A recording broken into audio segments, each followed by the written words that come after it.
We talked about petrol, that was about 19 and a bit percent.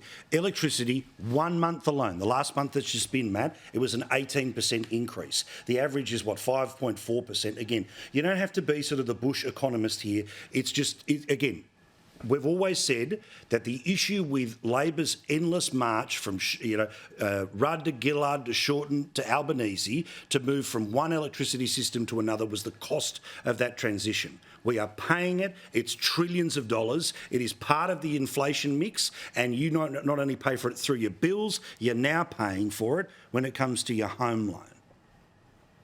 Exactly right, Paul. I mean, you see it every time your power bill turns up.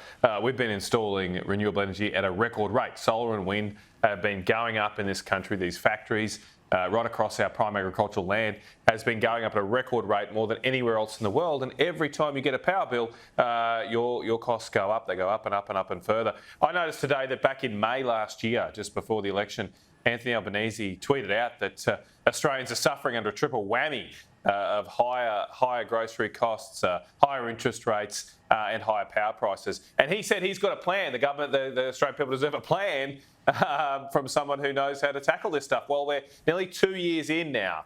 2 years into an Albanese government, and he hasn't delivered on the promises he made the last election, including cutting your power bills by $275. He said that nearly 100 times before the election. Hasn't since, completely ignored it since. And he's completely failing now to deal with any of these crises. I just wanted to add something about your proposal on the petrol levy, the fuel levy.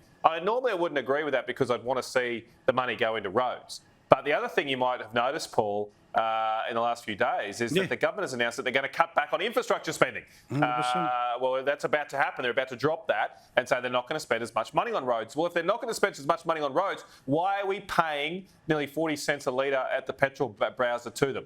If they're not going to spend the money on the roads, give us the money back.